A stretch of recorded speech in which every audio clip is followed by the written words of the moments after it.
Hey everyone, welcome into Star Wars Republic, our show about all things Star Wars here on the Arena Productions. I'm your host Expat along with my co-host Burley. How you doing, Burley? Doing good. Just sick of winter. How are you?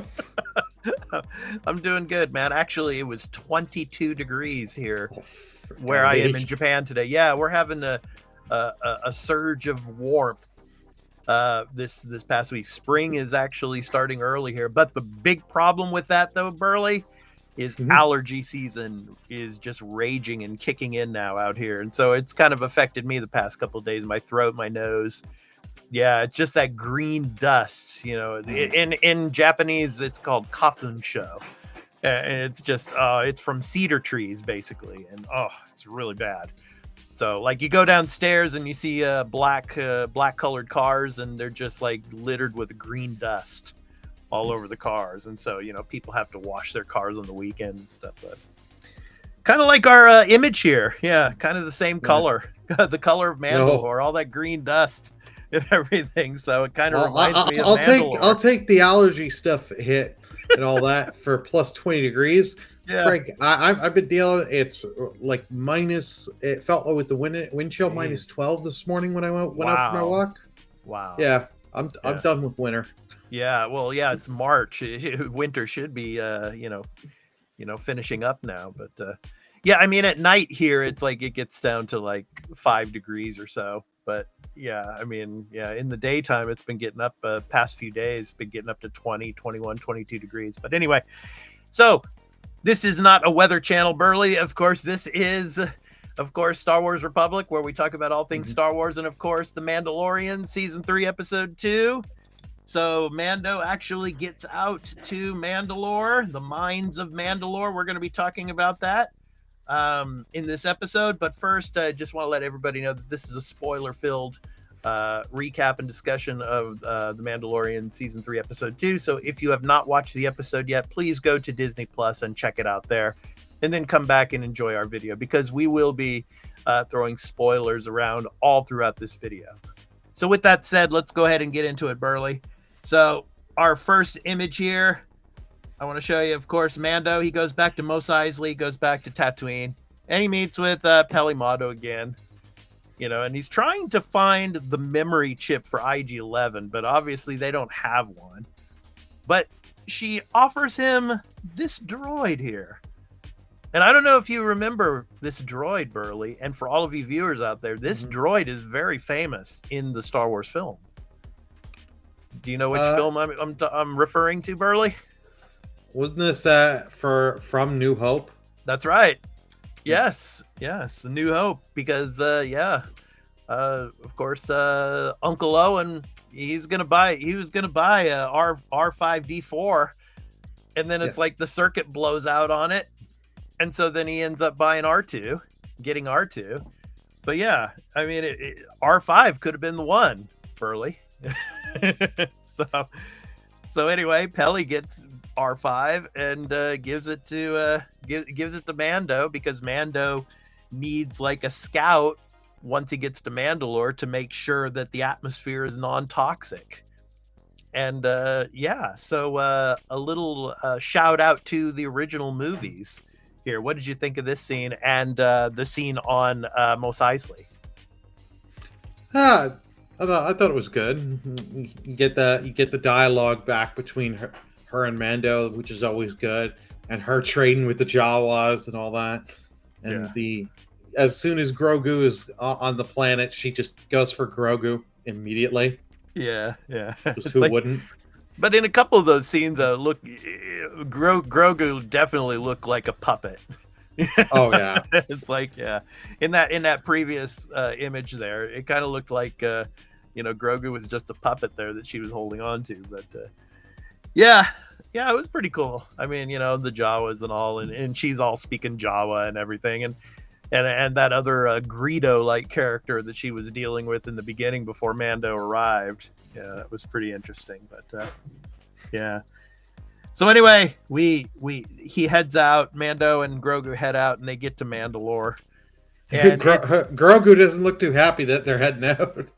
Well, this is actually right after they get onto the surface there. They land on the surface. And what's interesting is, his expression there. It's almost like that Jedi type of the feelings that, he gets, the force, the force feelings of those who have like passed on and stuff. I mean, he could have actually been in the time when Mandalore was being destroyed and by the Empire and everything, and he probably felt all of this maybe.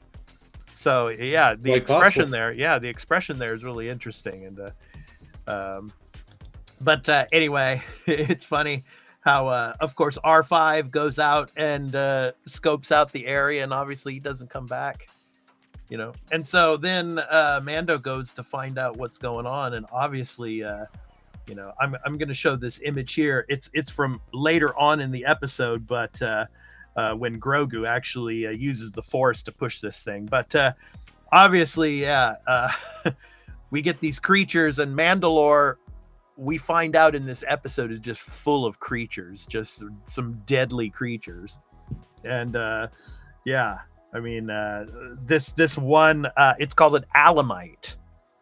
And what's interesting about these creatures, Burley, is it reminds me of a film. It's very, very old, and it was one of my father's favorite films of all time. It was called The Time Machine with Rod Taylor. Okay, I've heard the movie. I've not actually seen the movie. From 1960, and in the movie, of course, he goes way into the future, obviously, like 800,000 years into the future and all. And there's these cave-dwelling people there, and they're being terrorized by a group of monster people called Morlocks. Yeah. And these Morlocks in the film are really, really look like these Alamites. And so I think that, the showrunners here were kind of giving an ode to the Time Machine and the Morlocks when they were designing these characters. So anyway, but Mando takes them on, and he saves the droid. But what's interesting, Burley, when he was attacking the Alamites here with the Darksaber, he still cannot hold that Darksaber really well. It's really, really heavy in his hand still. What did you think of that when he was fighting these Alamites?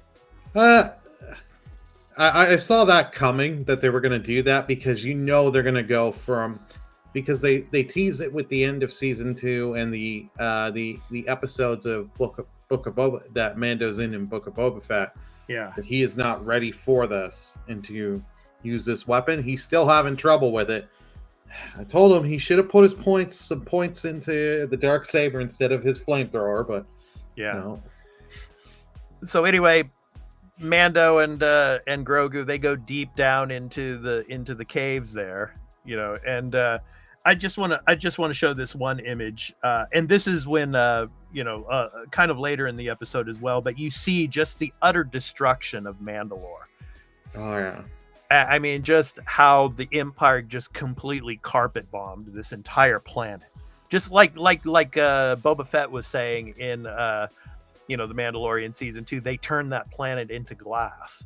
I mean, literally turned the planet into glass. I mean, so this beautiful society during like the Clone Wars and pre-Clone Wars era, I mean, is just gone. And just utter destruction. But anyway, Mando gets into the caves with Grogu, and there he runs into this like spider-like creature, and it takes him hostage. It kind of renders him immobile and all. I mean, what did you think of this, man? And the creepy thing about these spider creatures and all, it's like they had that like human looking eye, as you can see here in the image, just glaring out of the mask here. What did you think of that? Yeah, it was a very interesting creature design. I really did like this design, because I was wondering if the Alamite, as he goes down, like, because he deals with like 4 or 5 of them at the beginning. Yeah. When he first comes, I was wondering if a whole tribe is gonna come and get him. Yeah. And like the Darksaber fails, they knock it out of his hands. Nope, he just gets trapped in by this. Yeah. Yeah. And so then anyway, he's telling Grogu to go tell Bo-Katan, because Bo-Katan is like the only person that can really help him, I guess, because Bo-Katan knows about Mandalore. Obviously, she was, ruling over Mandalore, and her family. And so and she's not that far away. She's not that far away, right? And what's interesting is as Mando and Grogu are flying to Mandalore, he's telling him about the navigation system, in the ship there, and so he gets in the ship, and it's almost like he knows exactly how to just press the autopilot and get to Bo-Katan. So anyway, I love the scenes of Grogu just escaping. Yeah. You got the emotions on the face, which were really well done. Yeah. And Grogu doing force push and all that. I love that. It was just so great. And you get the little screams Grogu does and all that, and the little sounds. It was right. It really conveys the emotions and all that, and I really love that. Yeah. So anyway, he gets to Bo-Katan, but before Bo-Katan realizes it's just Grogu in the ship there, she's like, I'm going to tell Mando just once and for all, leave me alone. I want to be left alone. And so she wants to just stay there in seclusion. But of course, obviously Grogu pops out there. And so then, of course, she takes Grogu and the droid on her ship, of course, back to Mandalore, and it's interesting the conversation she's trying to have with Grogu about how she knew a bunch of other Jedi, obviously Ahsoka being one of them, and I'm wondering if when the Ahsoka series starts, we're going to see Grogu or Bo-Katan again, but Bo-Katan Kryze. But yeah, she's telling Grogu that we Mandalores and Jedi at one point we fought side by side together, and all. And so anyway, they get into the caves, and this was interesting, Burley, because those caves, I mean, when it came to the visuals in this episode, the lighting and all, it was very, very dark, obviously, in certain areas here. So, but yeah, she gets in there, and obviously she finds, of course, some of those Alamites that are kind of watching her from within this kind of like structure thing, and she uses her blasters to get them out, and then she starts using the Darksaber. So she gets the Darksaber, and what's really interesting about this, she does not have a problem using the Darksaber like Mando does. Mando, it's like a sledgehammer for him, where for her, man, she was just whipping that thing around like it was really, really light, like a tennis racket or something. Now she's just swinging around like no problem, like it's just an extension of her arm. Yeah. No. Why do you think that is? I mean, what is it about Mando that he can't hold it?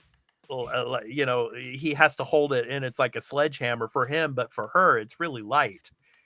I don't know. I think there's some mental blockage that I don't know. It's just maybe that because it is a dark saber, it's got some dark energy pouring in, and Mando's trying to block it out and thinking, oh God, this is bad. Whereas she can realize it's just a weapon. I can use it. I can control it. Yeah. I'm just guessing here. Right. Obviously. Yeah. But yeah, she takes those Alamites, just whoops them, just kicks their butts, man. And then she finds, Mando, and she takes out the spider droid and all, and helps him all, gets him out. And then, of course, they have the conversation, and he's like, he's got to go down into the caves and into the water because obviously he's one of those so-called cult members, the children of the Watch. And so he's got to, of course, get amends for taking his helmet off, and so he needs to, bathe in the waters there, in the cave. So she, decides, okay, well, I know where it is, so I'm going to take you there. And so she goes with Mando and Grogu down into the caves there. And obviously, when Mando's going into the water, he gets just sucked up by this huge monster there. And most likely this is a Mythosaur. And a Mythosaur in, of course, Mandalorian lore, it's like the very first leader of the Mandalorians millennia ago or whatever was supposedly had to have tamed one of these Mythosaurs. And that's how he was able to become the leader of Mandalore. And so it's interesting. Yeah, of course, Mando gets sucked down there supposedly by the Mythosaur, and then she goes down. She uses her jetpack and floats down and finds him at the bottom and picks him up and takes him back up. But as she's taking him back up, you can see that Mythosaur. And she gets him obviously back, to the surface and out of the water. And that's basically where we end the episode. But Burley, where do you think this is heading next? With Bo-Katan, Kreese, and Mando. Actually, I was thinking we're gonna have a special episode: Mythosaur versus Rancor. Come on, you know I knew you were gonna say that. Yeah, I know, a good old Boba Fett. Yeah, with that. Yeah. This I'm interested to see where we're gonna go, because I didn't think we were gonna get to Mandalore this episode, and like him already getting to the water. Yeah. So we now already got all that done. Yeah. But now I have a feeling he's gonna Mando is gonna try and offer her the dark saber again. Now, will she take it? Is the real question. And yeah. I don't know. Let me just say this, Burley. I don't know if that's going to happen, because she could have kept the dark saber and let Mando die when he was in that spider cage. Sure. So why did she give it back? Or let him have it back? I mean, it's like she rescued him from the spider cage, and then of course she basically let him have the dark saber because he picks it up and puts it back in his pack. So I mean, she didn't have to do that. So I don't think that's going to happen. But what I think is going to happen, and I said this in the last episode at the end, kind of like, maybe there's going to be a thing between these two. Maybe they will join and be together. Because remember in the episode too, as they're walking towards the cave, the main cave there where the water is, she was talking about her father, and then he was talking like, he seems like a very interesting man. I would have liked to have known him. So maybe they're going to get closer as the season goes on, and they're going to join and try to reunite the clans of Mandalore. And what better way of reuniting the clans for them to be together? I don't know. What do you think? Yeah, no, that's very quite possible. Now, will he bring her back to go see the armorer? Was another thought I was thinking, that they go back to the armorer and have an interesting conversation there.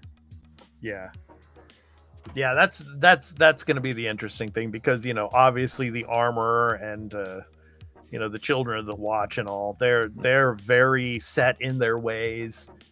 And so to be able to that armor is not going to take her helmet off. No. But how they can bring them together to, of course, unite the clans and to go back to Mandalore, because now Mando and Bo-Katan, Kreese, they know that this planet it's still habitable, even though it's completely destroyed. It's habitable.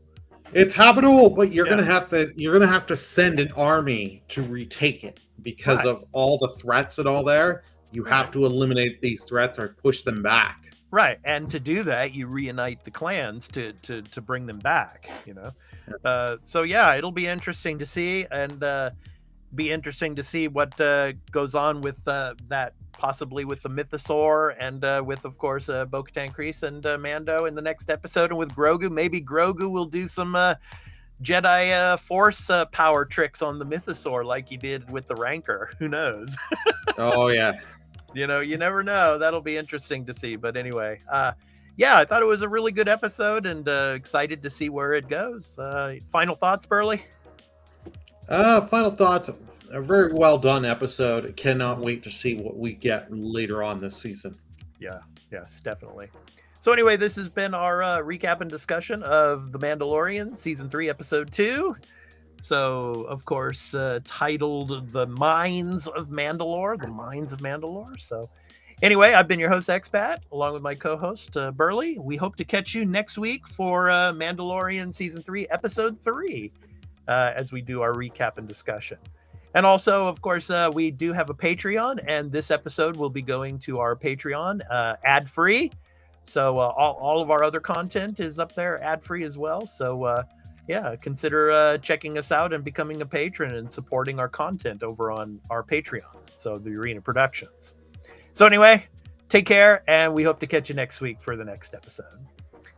May the Force be with you. Peace out. This is the way.